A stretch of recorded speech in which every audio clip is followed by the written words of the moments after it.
सत्ता में। अब आपको इंटरनेशनल सत्ता से जुड़ी सबसे बड़ी खबर बताते हैं। एक ऐसी खबर जिस पर पूरी दुनिया की नजर है इस वक्त। अब से 48 घंटे के बाद अमेरिकी राष्ट्रपति डोनाल्ड ट्रंप और रूसी राष्ट्रपति व्लादिमीर पुतिन की मुलाकात होने वाली है। अलास्का में होने वाली इस मीटिंग में जो भी होगा उसका असर पूरी दुनिया पर पड़ेगा।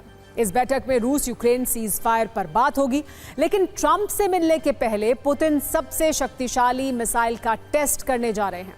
पुतिन का यह शक्ति प्रदर्शन वार्ता से पहले शांति का संकेत तो बिल्कुल भी नहीं हो सकता है। पुतिन जिस मिसाइल का टेस्ट करने जा रहे हैं उसका नाम है 9M730 बुरेत्सिक। इस मिसाइल के बारे में रूस का दावा है कि यह दुनिया की सबसे शक्तिशाली मिसाइल है। परीक्षण सफल रहा तो रूस दुनिया का पहला ऐसा देश बन जाएगा जिसके पास परमाणु ऊर्जा से उड़ान भरने वाली ऐसी मिसाइल होगी। यह मिसाइल न्यूक्लियर वॉरहेड ले जाने में सक्षम है। यह एक ऐसी मिसाइल है जिसकी रेंज असीमित होगी। ये बेहद कम ऊंचाई पर उड़ान भरने में सक्षम है। दुनिया के किसी भी बेहतरीन एयर डिफेंस सिस्टम को आसानी से चकमा देने में भी सक्षम है। इसके टेस्ट के लिए बड़े पैमाने पर तैयारी की गई है। डिफेंस रोमानिया की रिपोर्ट से भी ये बात पता चल रही है। ऐसे दावे किए जा रहे हैं कि शायद इसी मिसाइल के टेस्ट के लिए रूस ने इस इलाके में नोटैम भी जारी किया है। मिसाइल परीक्षण की डेट सार्वजनिक नहीं की गई है, लेकिन यह कहा जा रहा है कि 15 अगस्त से ठीक पहले रूस इस मिसाइल का टेस्ट कर लेगा। यानी ट्रंप से मीटिंग के पहले पुतिन शक्ति प्रदर्शन करेंगे, अमेरिका के सामने कूटनीतिक बढ़त बनाने की कोशिश करेंगे। यह ट्रंप को परेशान करने वाली खबर है, लेकिन इससे भी बड़ी परेशानी होगी वो शर्त जो पुतिन सीज फायर के लिए रखेंगे। ट्रंप को मिस्टर सीज फायर बनने का शौक है, लेकिन इस बार उनके सामने पुतिन होंगे। हैरानी की बात यह भी है कि ट्रंप और पुतिन की मुलाकात तो यूक्रेन में युद्ध विराम को लेकर होगी, लेकिन इसमें यूक्रेनी राष्ट्रपति ज़ेलेंस्की नहीं होंगे। सीधा सा मतलब यह है कि बिना यूक्रेन के ट्रंप यूक्रेन का भविष्य तय करने की कोशिश कर रहे हैं। इसलिए युद्ध विराम पर बात तो होगी, लेकिन बात बनेगी कितनी ये कह पाना मुश्किल है।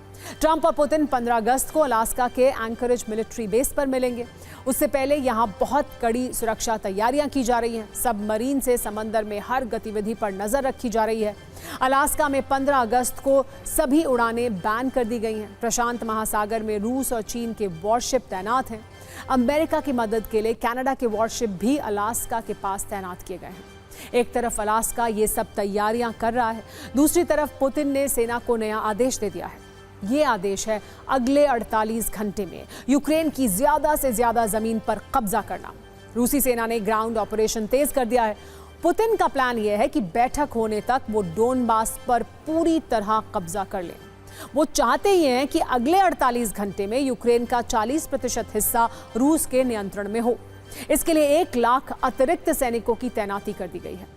सूमी में भी 50,000 अतिरिक्त सैनिक तैनात किए गए हैं।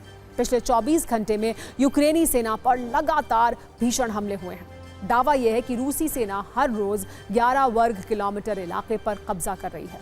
पुतिन का सीधा सा प्लान यह है कि यूक्रेन का ज्यादा से ज्यादा हिस्सा कब्जाया जाए, फिर उन इलाकों को रूस में शामिल करने की शर्त रखी जाए। हालांकि यूक्रेनी राष्ट्रपति ज़ेलेंस्की ये कह चुके हैं कि वो 1 इंच जमीन भी रूस को नहीं देंगे। पुतिन की किसी ऐसी शर्त के सामने नहीं झुकेंगे। ज़ेलेंस्की की इस मांग को यूरोप के देशों का समर्थन है। यूरोपियन देश ये कह रहे हैं कि यूक्रेन के हितों का ध्यान रखना ही होगा। ज़ेलेंस्की और पुतिन दोनों ही ये जताने की कोशिश कर रहे हैं कि उन पर सीज फायर का कोई दबाव नहीं है, लेकिन इस मुलाकात को लेकर व्हाइट हाउस की तरफ से बड़ा दावा किया गया है। व्हाइट हाउस की प्रवक्ता ने कहा है कि पहले पुतिन ने ही ट्रंप से मिलने की इच्छा जताई थी। ट्रंप और पुतिन की ये मुलाकात दुनिया में एक नए वर्ल्ड ऑर्डर के तौर पर देखी जा रही है। ट्रंप इस बैठक में पुतिन की शर्तें सुनेंगे, उनके रुख को समझेंगे, लेकिन पुतिन शायद ट्रंप का रुख पहले ही समझ चुके हैं। इसीलिए उन्होंने पहले ही सीज फायर वाला ब्लूप्रिंट तैयार कर लिया है। ये बताया जा रहा है कि पुतिन की पहली शर्त ये होगी कि डोनेस्क से यूक्रेनी सेना हटा ली जाए। पूरा डोनेस्क रूस को दे दिया जाए। डोनेस्क के बदले में रूस यूक्रेन के दूसरे कब्जाए हुए इलाके लौटा सकता है, जिनमें सूमी और खार्किव शामिल हैं। इसके अलावा पुतिन की शर्त होगी यूक्रेन नेटो से दूर रहने का वचन दे। ज़ेलेंस्की बेशक इससे सहमत ना हो, लेकिन ट्रंप की महत्वाकांक्षा को देखते हुए ये कहा जा रहा है कि शायद वो इन शर्तों को मान भी जाएं, फिर चाहे यूक्रेन का कितना ही नुकसान क्यों ना हो, ट्रंप इसकी परवाह नहीं करेंगे। वो किसी भी कीमत पर सीज फायर करा के मुझे नोबेल दो वाले सदाबहार गीत फिर से गुनगुनाएंगे। लेकिन ट्रंप की इस चाहत की राह में यूरोप खड़ा हुआ है।